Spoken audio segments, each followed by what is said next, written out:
আজকে আমি থোর গোবিন্দ বা থোরের ডালনা নিরামিষ একটা রেসিপি শেয়ার করব। তাহলে প্রথমে আমার থোরটা কেটে নিতে হবে। থোরটার প্রথমে ছালটা তুলে নিতে হয়। এই ছালটা প্রথমটা কেটে তারপর হাত দিয়েই ছাড়ানো যায়। ছাড়ানো হয়ে গেল, আস্তে করে পাতলা খোসাটা কেটে নিচ্ছি। আপনারা পিলার দিয়েও ছুলে নিতে পারেন। তাহলে আমার খোসাটা পুরো ছাড়ানো হয়ে গেছে পাতলা করে। এইবার কি করব, গোল গোল করে থোরগুলোকে চাকা চাকা করে কাটবো। আঙুলটা দিয়ে এরকম সরিয়ে নেব। একটা আঁচ থাকে, আঁচ থাকলে থোরের খেতে গেলে মুখে বাঁধে। এইভাবে গোল গোল করে আঙুল, আর যারা পারবেন না তারা কি করবেন, এইরকমভাবে গোল গোল করে আগে কেটে নেবেন 3-4টে। সব এই আঙুলে জড়িয়ে বের করাটা একটা অভ্যাসের ব্যাপার। তারপরে এই আস্তে আস্তে যারা পারবে না এইভাবে একটা একটা পার্ট তুলে আঙ্গুলে তুলে তুলে নেবে আঁশগুলো। এইবার সবকটা ঝিরঝির করে কুচিয়ে নিতে হবে। যত ঝিরঝির করে কোচানো হবে থোর, ততই রানলে মিশে যাবে। তাহলে থোর এইভাবে পুরোটা কুচিয়ে নিচ্ছি। থোরটা দেখুন আমার পুরো কুচনো হয়ে গেছে, কত মিহি করে কুচিয়ে নিয়েছি। কিন্তু আমি কাঁচা থোর রান্না করব। আমি বয়েল করে থোর রান্না করি না। এতে কাঁচা থোর রান্না করলে অনেক টেস্ট বাড়ে। একটু নুন দিয়ে থোরটাকে ডলবো। এইভাবে চটকে চটকে একটা থোরের রস বের করে রাখবো। এটা এখন নুন মাখিয়ে 10 মিনিট রেখে দেবো। 10 মিনিট পরে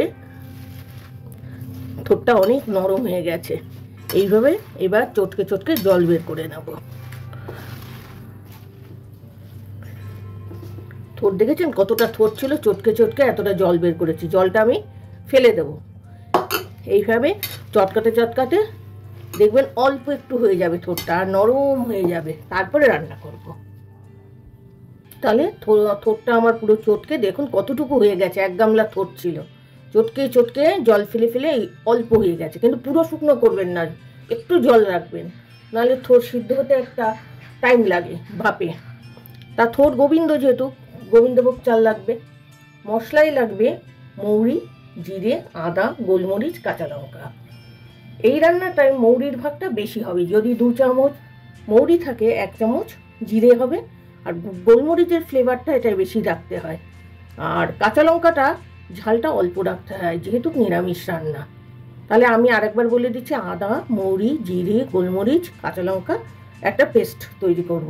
পেস্টটা আজকে মিক্সিতে করব না, এটা আমি শিলনোড়ায় বাটবো। আর লাগবে এইরকম ভাবে টুকরো টুকরো করে আলু চোখো চোখো করে কেটে নিয়েছি। তাহলে আমি মশলাটা বেটে নিই। প্রথমেই মশলাগুলো শিলে দিয়ে দিচ্ছি। মৌরিটা তাহলে হাতে বাটলে না মিহি করে বাটা হয়। রান্নাটা আমি সর্ষের তেলেই করছি।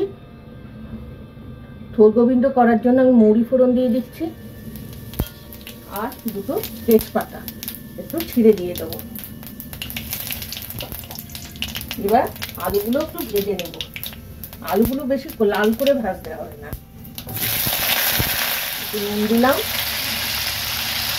আর একটু হলুদ দিলাম। আলুটা আমার লাল লাল করে ভাজার দরকার নেই। এবার আমি এখানে 2 চামচ গোবিন্দভোগ চাল দিয়ে দেবো। এটা হচ্ছে স্ট্রেংথের জন্য। এটাকে এবার ভাজা ভাজা করে দেবো। যেহেতু থোর গোবিন্দ, সেহেতু চালের পরিমাণটা ভালো করে দিয়ে ভেজে নিলাম গন্ধের জন্য।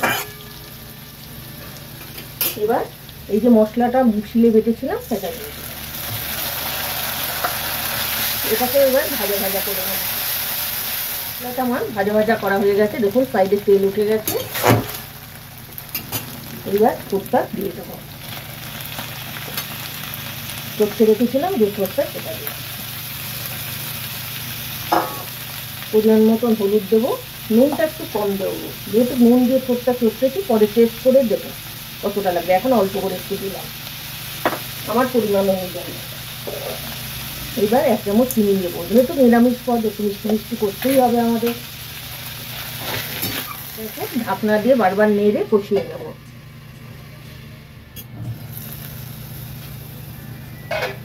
ঢাকনাটা আমি খুলে 2-3 বার নেড়ে নিয়েছি। দেখো একদম শুকনো শুকনো কষানো হয়ে গেছে, কাঁচা মশলার গন্ধটাও চলে গেছে। এবার এই রান্নাটায় একটা টিপস আছে, একটু দুধ দেবো।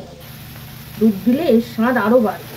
1/2 কাপ দুধ দিলাম আর 1/2 কাপের কম একটু জল দেবো, দিয়ে এটাকে ফুটিয়ে নেব। এটা গা মাখা মাখা হবে তরকারিটা।